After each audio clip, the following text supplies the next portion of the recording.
Pada kesempatan yang mulia ini, sedikit kami akan menyampaikan khidmat ilmiah dengan tema atau title atau judul korelasi talqin dzikir dan muraqabah, atau bisa dibalik muraqabah dan talqin dzikir. Jadi dua subjek, yang pertama muraqabah, yang kedua talqin dzikir, atau bisa juga talqin dzikir dan muraqabah.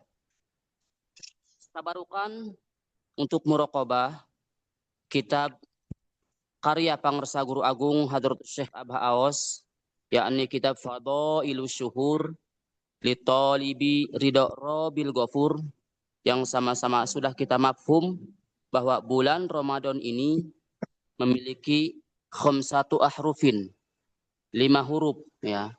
Yang pertama ro, kemudian mim, yang ketiga dod, yang ketiga alif, yang pertama ro, yang kedua mim, yang ketiga dot, yang keempat alif, dan yang kelima nun. Yang pertama sudah kita bahas ro, rohmah, kasih sayang. Huruf yang kedua al-mimu, maknanya muraqabah.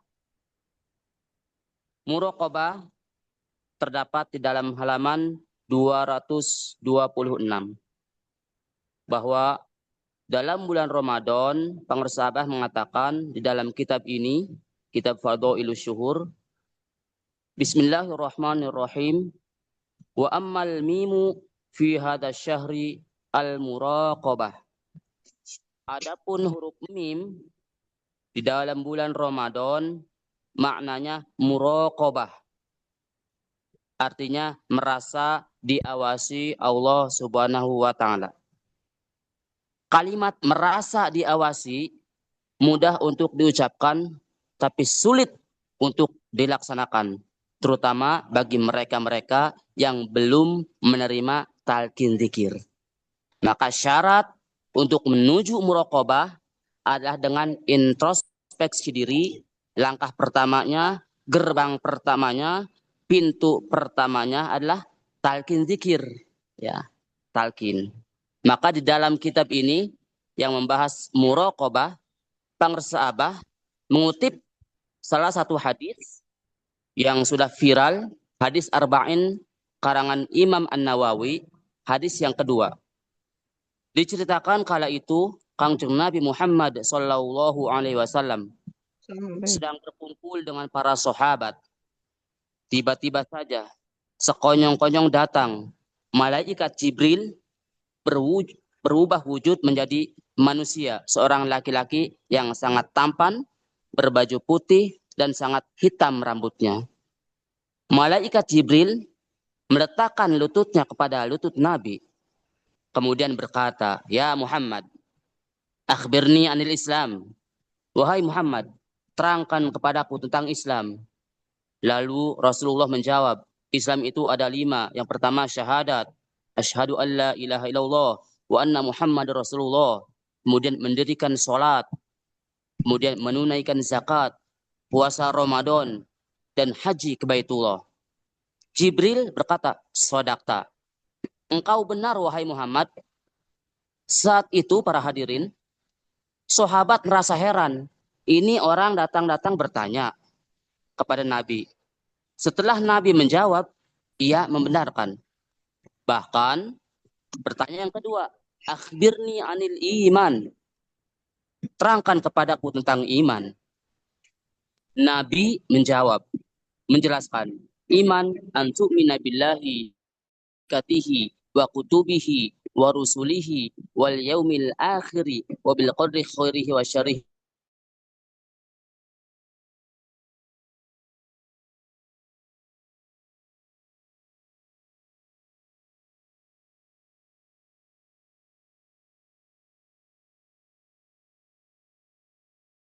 wa bil qadri khairihi wa syarrihi minallahi ta'ala, dan beriman atas ketetapan Allah segala sesuatu yang menimpa kita, baik itu urusan positif maupun urusan. Sampai di situ Jibril kemudian berkata yang ketiga, pertanyaan yang ketiga, akhbirni anil ihsan. Terangkan kepadaku tentang ihsan. Nabi menjawab, ihsan ialah ang ta'budallah ka'annaka tarah fa illam takun tarah fa innahu yarok. Ihsan ialah engkau beribadah kepada Allah seolah-olah engkau bisa melihatnya. Kendati pun kamu tidak bisa melihatnya, kalian tidak bisa melihatnya, maka yakinlah Allah Maha melihat seluruh tingkah laku kita. Nah, ini pertanyaan malaikat Jibril ini intinya pada pertanyaan yang ketiga. Pertanyaan tentang ihsan.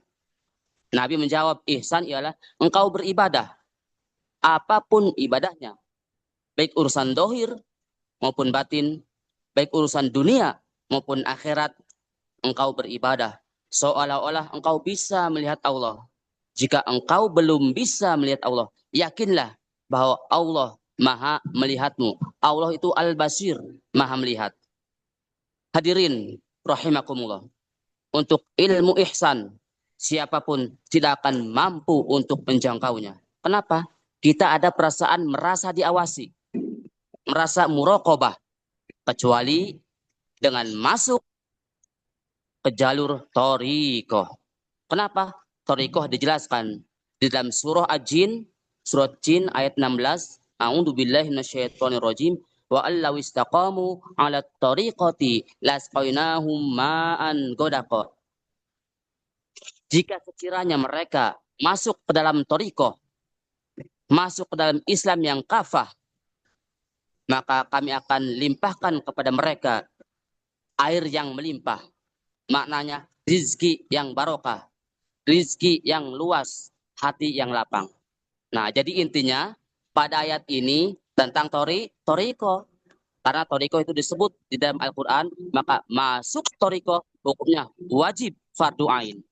Makanya syarat-syarat ataupun rukun thariqah itu ada banyak sekali. Yang pertama, thariqah itu harus ada mursyid. Yang kedua, ada murid. Yang ketiga, ada wirid. Yang keempat, ada talqin zikir atau ijazah atau baiat. Nah, kita akan fokus kepada talqin zikir. Karena ini merupakan sesuatu yang rukun, sesuatu yang mesti ada. Seseorang bila sudah talqin zikir, artinya dia sudah masuk thariqah. Bila sudah masuk thariqah, berarti sudah masuk Islam secara kafah. Kalau sudah masuk Islam secara kafah, maka orang tersebut sudah bisa muraqabah. Maknanya adalah, kesimpulannya, siapapun tidak bisa muraqabah kecuali masuk thariqah.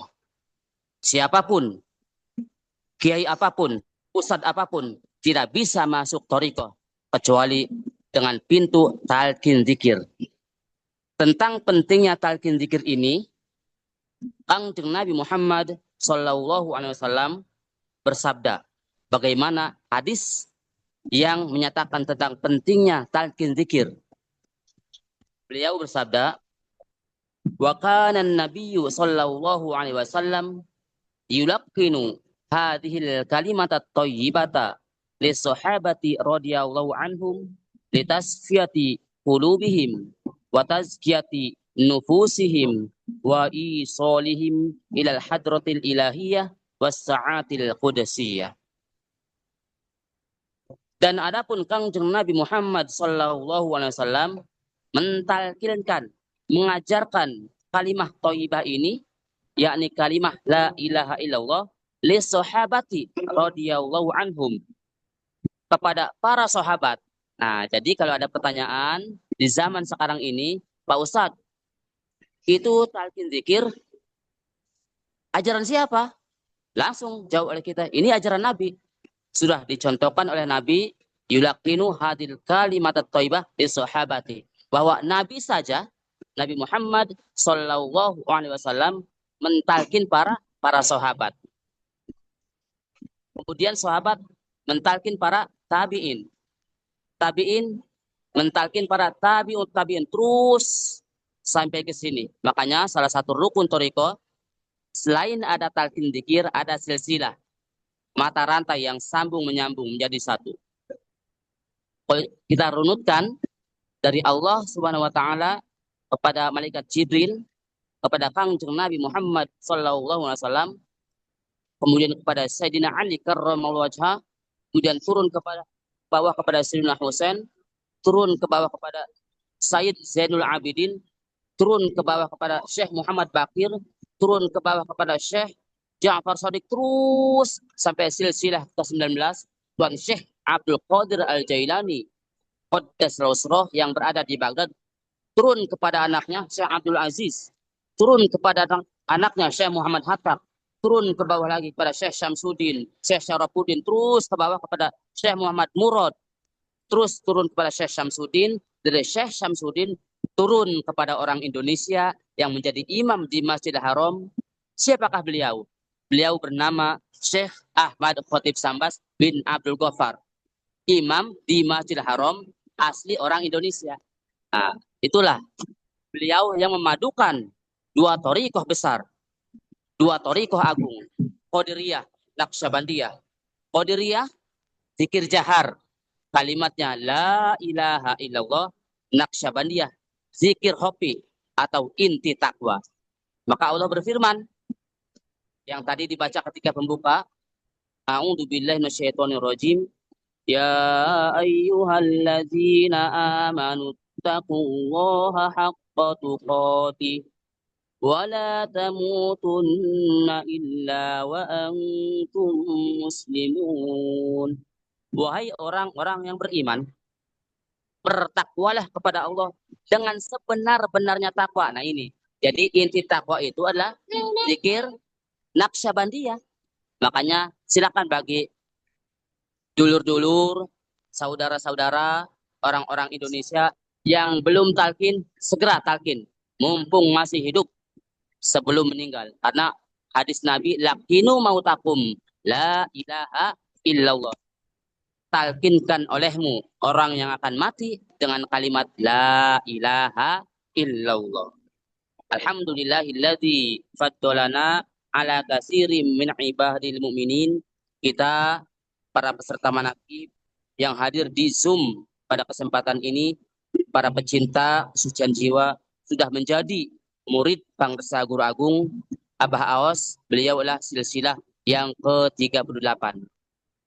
Jadi kalau tadi Imam Masjidil Haram Syekh Ahmad Khatib Sambas itu ke bawah pada muridnya Syekh Tolhah Kalisapu Cirebon, silsilah ke-35. Dari Syekh Tolhah turun kepada muridnya yang paling utama bernama Syekh Abdullah Mubarak bin Nur Muhammad atau Abah Sepuh, silsilah ke-36. Dari Abah Sepuh turun kepada putranya sekaligus murid utamanya yang bernama Syekh Ahmad Sohibul Wafa Tajul Arifin atau Abah Anom. Dari Abah Anom turun firqahnya estafet kemursidan pada Tuan Syekh Muhammad Abdul Gawas Saifullah Masdul Al-Qadiri An-Naqsyabandi radhiyallahu an, atau biasa kita panggil Pangresah Hadratus Syekh Abah Awas, yang kitabnya sekarang ini kita sedang sama-sama belajar untuk membacanya, bernama Kitab Fadhailus Syuhur, yang membahas tentang muraqabah, merasa diawasi Allah. Tidak bisa muraqabah kecuali masuk thariqah. Tidak bisa masuk thariqah kecuali dengan talqin dzikir.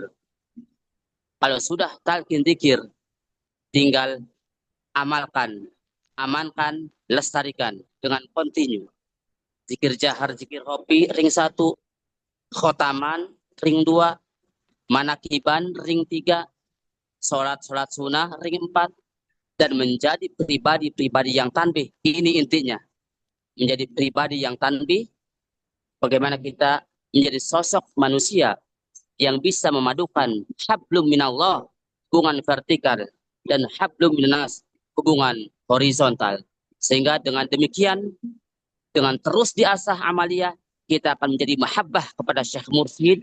Kalau sudah mahabbah kepada Syekh Mursyid, apapun yang kita lihat, apapun yang kita lakukan akan tersambung connection dengan Syekh Mursyid, sehingga wajar bila ada seorang murid yang menyanyikan sebuah lagu khusus untuk gurunya, karena saking kangennya, karena saking rindunya ingin bertemu dengan Syekh Mursyid, yang dianalogikan oleh lagu Epitamala yang tadi membuka. Kita ulangi lagi sekali lagi. Ini lagu merupakan ekspresi seorang murid yang rindu kangen mahabbah kepada gurunya. Dimanapun ada bayanganmu, kemanapun ada bayanganmu, di semua waktu ada bayangmu, oh guruku. Hadirin wal hadirat, hafidhani wa hafidakumullah. Semoga kita semua yang hadir di Zoom pada kesempatan ini menjadi pribadi-pribadi yang tanbih dengan barokah, karomah, syafaat, guru agung, juru selamat, Pangresa Hadratus Syekh Muhammad Abdul Ghawat Amin. Al-Qadiri An-Naqsyabandi radhiyallahu an. Berkah semuanya, segalanya, selamanya. Al-Fatihah. A'udzu Alhamdulillah. billahi Bismillahirrahmanirrahim. Alhamdulillahi rabbil alamin. Ar-Rahmanir Rahim. Malik yaumiddin. Iyyaka na'budu wa iyyaka nasta'in. Ihdinas siratal mustaqim. Siratal ladzina an'amta 'alaihim ghairil maghdubi 'alaihim waladdallin. Amin. Hadana Allah wa Amin. iyyakum ajma'in. Wassalamualaikum warahmatullahi wabarakatuh.